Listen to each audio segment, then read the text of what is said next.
Carlos Alcaraz and Jannik Sinner have created a huge void in men's tennis. What does the future of their rivalry hold?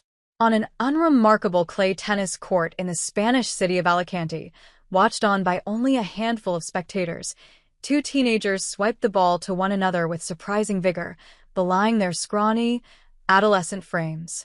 The ages of each player, one 17, the other just 15, suggests that this is unlike most other matches on the ATP's Challenger Tour, a stepping-stone circuit for those looking to join tennis elite.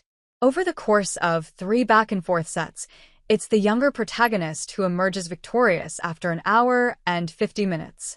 His name is Carlos Alcaraz, and his opponent? Another future world number 1 named Jannik Sinner. This match took place more than 6 years ago, the first meeting of a rivalry which now looks destined to define the current era of men's tennis. The match was a roller coaster for us. Alcaraz told CNN Sports last year about his memories of facing Sinner for the first time, an appropriate precursor for what was to come. This rivalry has already seen more ups and downs and twists and turns than anyone in that thinly populated crowd could have imagined at the time. After the match, "We went to the same locker room because I wanted to get to know him," Sinner said in the same interview last year. He was just an amazing talent already back in the day. You could see straight away that he was a very, very special player.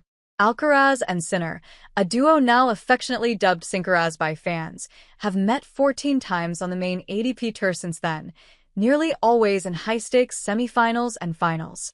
So far, it's Spain's Alcaraz who leads the nascent rivalry with 9 wins to Sinner's 5, but the Italian is the current world number 1, having occupied the top spot in the rankings since June last year. The pair have shared the last 7 Grand Slams between them, 4 to Sinner and 3 to Alcaraz, and, barring an injury or shock defeat, seem on a collision course to face each other in the US Open final on September 7th.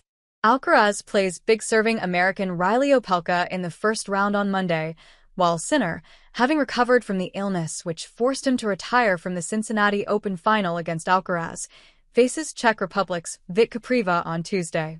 The dust has barely settled from the tripartite rivalry between Roger Federer, Rafael Nadal, and Novak Djokovic, but now tennis fans are left with an eerie sense of history repeating itself.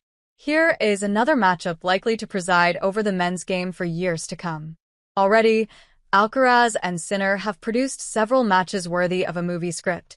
A 3 a.m. finish in the US Open quarterfinals back in 2022, a 3-hour, 21-minute slugfest at last year's China Open, and, to top them all, the longest French Open final in history earlier this year, with Alcaraz somehow triumphing from 2 sets and then 3 championship points down. But it's not just their knack for producing such absorbing contests that makes this rivalry so fascinating. It's also their contrasting styles of play and on-court personas.